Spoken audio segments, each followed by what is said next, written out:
નમસ્કાર મિત્રો, શું મસાલાથી કેન્સર થઈ શકે? હા મિત્રો, આજે આપણે કરંટ અફેરના સંદર્ભમાં આ મુદ્દા વિશે ચર્ચા કરીશું.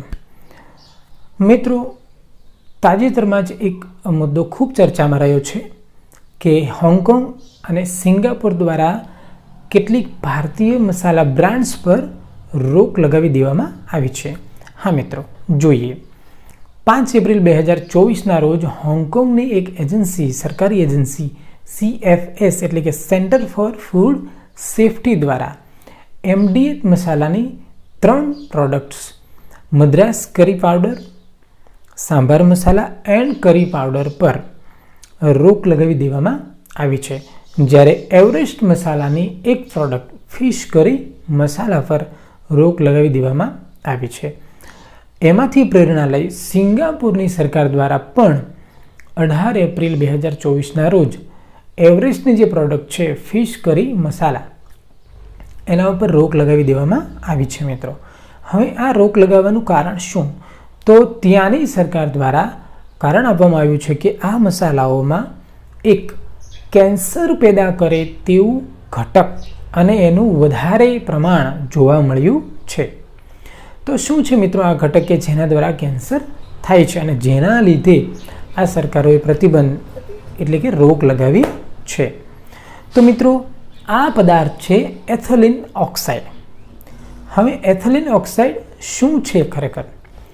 તો મિત્રો, સ્પાઇસ બોર્ડ જે છે એ એથિલિન ઓક્સાઇડની વ્યાખ્યા આપતા જણાવે છે કે જે પદાર્થ એવો છે કે જે 10.7 સેલ્સિયસ થી વધારે તાપમાને જ્વલનશીલ છે, તેમજ એક રંગવિહીન વાયુ છે. એટલે કે આ એક વાયુ છે જે 10.7 થી વધારે તાપમાન હોય તો એ સળગી શકે તેવો વાયુ છે.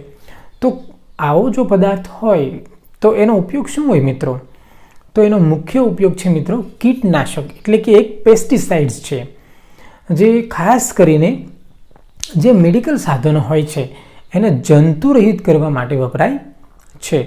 ત્યાર પછી એ માઇક્રોબિયલ કોન્ટામિનેશન જે થતું હોય છે, એટલે કે ખોરાકને જંતુરહિત, ખોરાકમાં જંતુ ન ભળી જાય એના માટે પણ અમુક અંશે આ પદાર્થનો ઉપયોગ થતો હોય છે મિત્રો.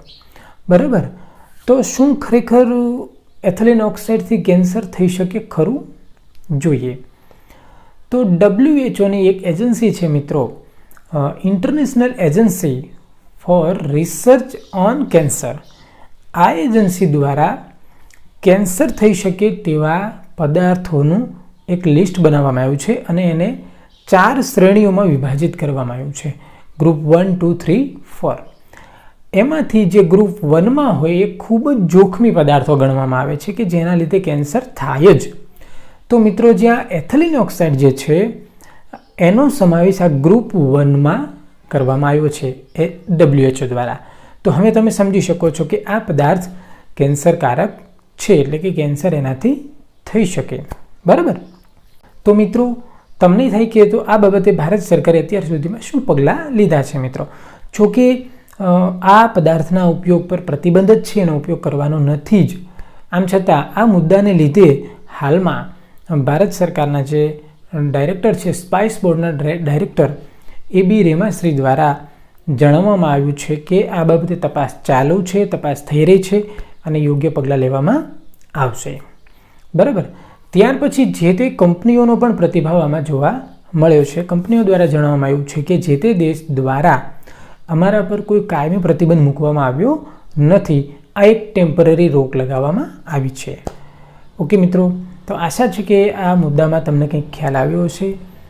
સ્પર્ધાત્મકની તૈયારી કરતા હોય એ લોકો ખાસ આ 2 મુદ્દાઓ યાદ રાખીશું આપણે કે કયા કયા મસાલા ઉપર રોક લગાવવામાં આવી છે. રોક લગાવવાનું કારણ શું છે? તો કે એમાં એથિલિન ઓક્સાઇડ છે. એથિલિન ઓક્સાઇડ શાના માટે જવાબદાર છે? તો કે એનાથી કેન્સર થઈ શકે. હા મિત્રો, બીજો એક ખાસ મુદ્દો કે આ એથિલિન ઓક્સાઇડથી કેવા રોગ થઈ શકે?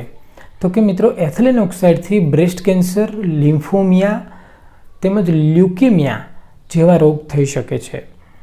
તેમજ એ DNAને પણ ડેમેજ કરી શકે છે, એટલે કે એનાથી બની શકે એવું કે કોઈ ખામી વારસાગત પણ આવી શકે છે એથિલિન ઓક્સાઇડને લીધે. આમ આ પદાર્થ ખૂબ જ જોખમી છે.